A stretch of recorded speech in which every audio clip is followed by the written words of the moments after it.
Hello ನಮಸ್ಕಾರ, ನಾನು ಕೊಪ್ಪಳದಿಂದ Sharanappa ಬಚ್ಚಲಪ್ಪ. News 18ಗೆ ಸ್ವಾಗತ. ನ್ಯೂಸ್ 18 ಸಬ್ಸ್ಕ್ರೈಬ್ ಆಗಿ ನ್ಯೂಸ್ 18 ಸಾಮಾಜಿಕ ಜಾಲತಾಣವನ್ನು ಫಾಲೋ ಮಾಡಿ. ಇಸ್ರೇಲ್ ಮತ್ತು ಇರಾನ್ ಮಧ್ಯೆ ನಡೆದಿರುವಂಥ ಯುದ್ಧ ಈಗ ಅಡಿಗೆ ಅನಿಲದ ಮೇಲೆ ದುಷ್ಪರಿಣಾಮ ಬೀರಿದೆ. ದೇಶಾದ್ಯಂತ ಈಗ ಅಡಿಗೆ ಅನಿಲದ ಎಮರ್ಜೆನ್ಸಿ ಉಂಟಾಗಿದೆ.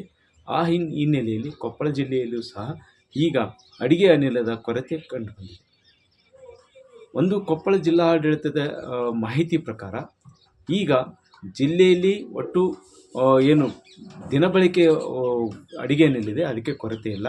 ಈಗಿರುವಂಥ ಮಾಹಿತಿ ಪ್ರಕಾರ ಒಟ್ಟು 24 ಆರೋಗ್ಯ ಕೇಂದ್ರಗಳಲ್ಲಿ ಒಟ್ಟು 9,000ಕ್ಕೂ ಅಧಿಕ ಅಡಿಗೆ ಅನಿಲ ಮನೆ ಬಳಕೆ ಅಡಿಗೆ ಅನಿಲ ಸಿಲಿಂಡರ್ ಇವೆ ಅನ್ನುವಂಥ ಮಾಹಿತಿ ಇದೆ.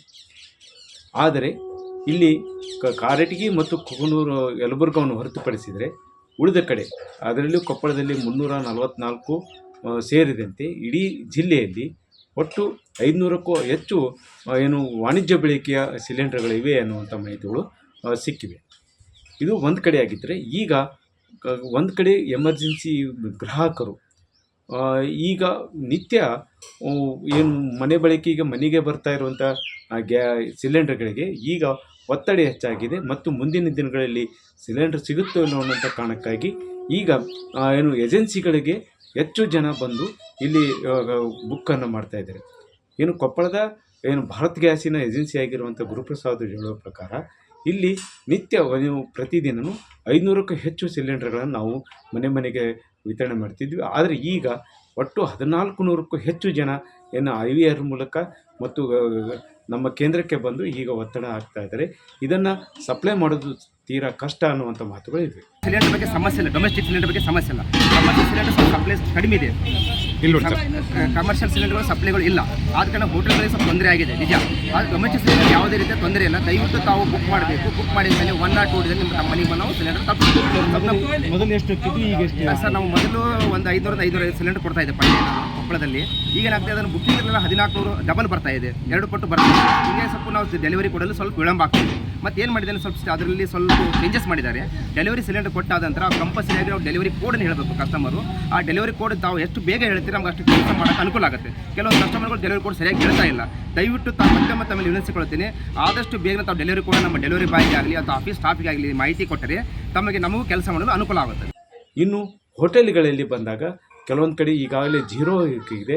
ಈ ಕಾರಣಕ್ಕಾಗಿ ಕೆಲವರು ಇಂಡಕ್ಷನ್ ಬಾಕ್ಸನ್ನು ಬಳಸ್ಕೊಳ್ತಾ ಇದ್ದಾರೆ. ಇನ್ನೂ ಕೆಲವರು ಒಲೆಯನ್ನು ಬಳಸಿಕೊಂಡು ಈಗ ಅಡುಗೆಯನ್ನು ಮಾಡ್ತಾ ಇದ್ದಾರೆ. ಇದು ಒಂದು ಕಡೆ ಆಗಿದ್ದರೆ, ಒಂದು ಇಂಡಕ್ಷನ್ ಬಾಕ್ಸಿಗೆ ಕೇವಲ ಚಹಾ ಮತ್ತು ಇನ್ನಿತರ ಮಾಡೋದು, ಆದರೆ ಇನ್ನೆಷ್ಟು ಇಲ್ಲ. ಇದೇ ರೀತಿ ಮುಂದುವರೆದರೆ ಇನ್ನು ಹೋಟೆಲ್ಗಳಲ್ಲಿ ಹೆಚ್ಚು ಅಡುಗೆ ಅನಿಲ ಬಳಕೆ ಆಗುವಂಥ ವಸ್ತುಗಳನ್ನು ತಿಂಡಿಗಳನ್ನು ತಯಾರಿಸೋದು ಬಿಡಬೇಕಾಗುತ್ತೆ. ಮತ್ತು ಅದು ಮುಂದುವರೆದರೆ ನಾವು ಅಡುಗೆ ಅನಿಲವನ್ನು ಒಟ್ಟಾರೆ ಹೋಟೆಲನ್ನು ಬಂದ್ ಮಾಡಬೇಕು ಅನ್ನೋಂಥ ಸ್ಥಿತಿಗೂ ಬಂದಿದೆ ಅನ್ನುವಂಥ ಮಾತನ್ನು ಜಿಲ್ಲಾ ಹೋಟೆಲ್ ಮಾಲೀಕರ ಸಂಘದ ಅಧ್ಯಕ್ಷರು ಆಗಿರುವಂಥ ಶಿಖರ್ ಶೆಟ್ಟಿ ಹೇಳ್ತಾ ಇದ್ದಾರೆ. ಗ್ಯಾಸ್ ಸಿಗದೇ ಇದ್ದ ಕಾರಣ ಈಗ ಕರೆಂಟ್ ಒಲೆ ಯೂಸ್ ಮಾಡ್ತಾ ಇದ್ದೀವಿ. ಯಾಕೆ ಈಗ 1 ವಾರದಿಂದ ನಮಗೆ ಸಿಲಿಂಡರ್ ಸಪ್ಲೈ ಸರಿ ಆಗ್ತಾ ಇಲ್ಲ. ನಿನ್ನೆ ಅಂತಂತೂ ಫುಲ್ ಸ್ಟಾಪ್ ಮಾಡಿಬಿಟ್ಟಾರೆ. ಡಿಸ್ಟ್ರಿಬ್ಯೂಟರ್ ಕೇಳಿದ್ರೆ ಸಿಲಿಂಡರ್ ಬರ್ತಾ ಇಲ್ಲ, ಲೋಡ್ ಬರ್ತಾ ಇಲ್ಲ, ಬಂದರೆ ನಾವು ನಿಮ್ಗೆ ಕೊಡ್ತೀವಿ ಅಂತ ಹೇಳ್ತಿದ್ದಾರೆ. ಇಲ್ಲಿವರೆಗೂ ನಮಗೆ ಸಪ್ಲೈ ಮಾಡಿಲ್ಲ. ಉದ್ದೇಶ ಇದೆ ಯುದ್ಧದ ಪರಿಣಾಮ. ಯುದ್ಧ ಅಂತ ಕೇಳಿದ್ರೆ ಅಲ್ಲಿ ನಮಗೆ ಗ್ಯಾಸ್ ಸಪ್ಲೈ ಆಗ್ತಾ ಇಲ್ಲ ಅಂತ ವಿದ್ಯುತ್ ಇಲ್ಲೇ ಉತ್ಪತ್ತಿ ಆಗೋದಲ್ಲ ಸರ್, ಇದು ವಿದ್ಯುತ್ ಇದಕ್ಕೆ ಏನು ಸಂಬಂಧ? ಅಲ್ಲ, ಅಲ್ಲಿಂದ ಬರಬೇಕಲ್ಲ. ಈಗ ಅಲ್ಲಿ ಏನೋ 3 ಶಿಪ್ ಏನೋ ಹೆಟ್ಕೊಂಡು ಕೂತಿದ್ರಂತೆ. ಅವರು ಅದನ್ನು ಬಿಟ್ಟರೆ ನಾವು ನಿಮಗೆ ಹೆಂಗೆ ಬರುತ್ತೆ, ಇಲ್ಲಾಂದ್ರೆ ಬರಲ್ಲ ಅಂತ ಹೇಳ್ತಾರೆ. ಏನು ರೇಟ್ ಜಂಪ್ ಆಗಿದೆ ಅಂತ?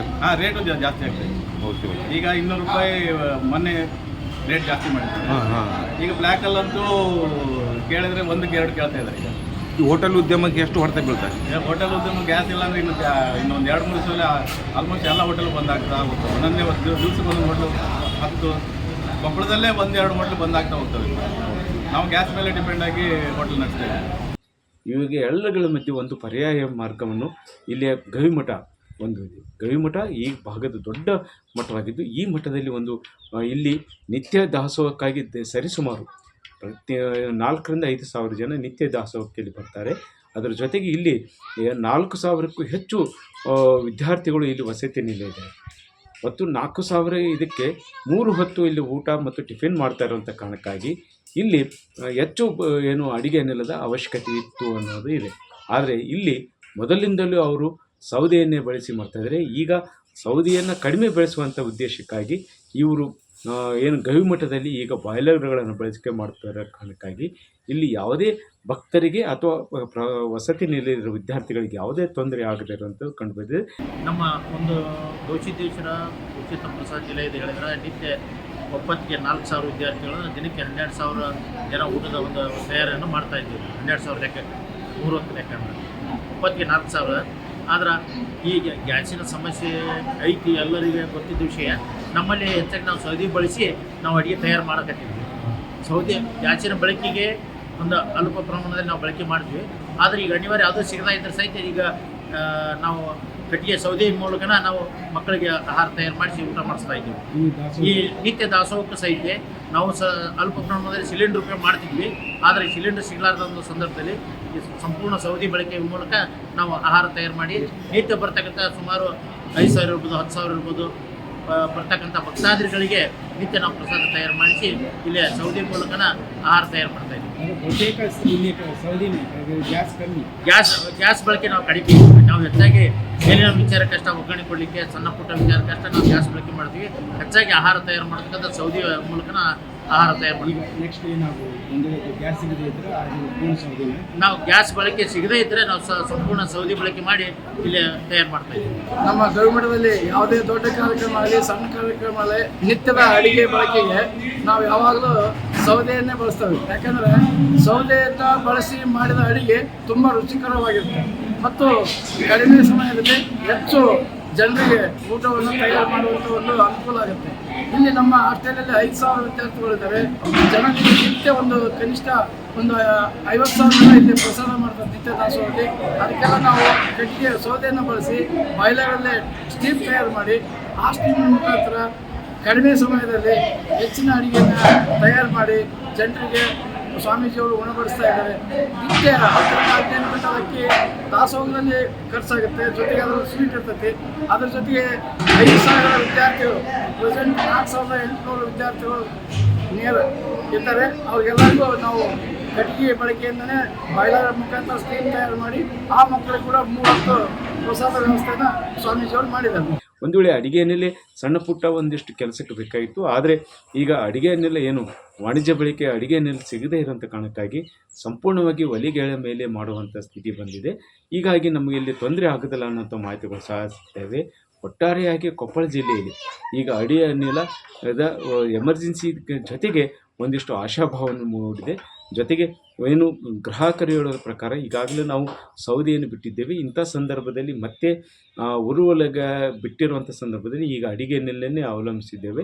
ಈ ಅವಲಂಬನೆ ಮಧ್ಯೆ ಈಗ ಅಡುಗೆನೇ ಸಿಗದಿದ್ದರೆ ಕಷ್ಟ ಅನ್ನುವಂಥ ಮಾತುಗಳು ಕೇಳಿ ಬರ್ತವೆ.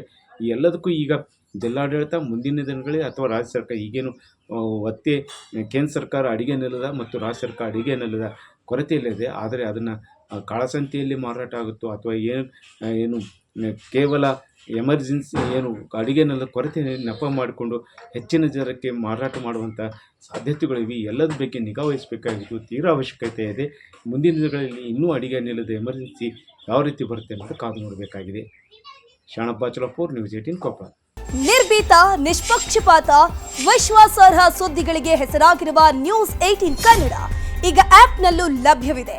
ದಯವಿಟ್ಟು ಇಲ್ಲಿರುವ QR ಕೋಡ್ನ ಸ್ಕ್ಯಾನ್ ಮಾಡಿಕೊಂಡು ಆಪ್ ಡೌನ್ಲೋಡ್ ಮಾಡೋದಕ್ಕೆ ಮರಿಬೇಡಿ.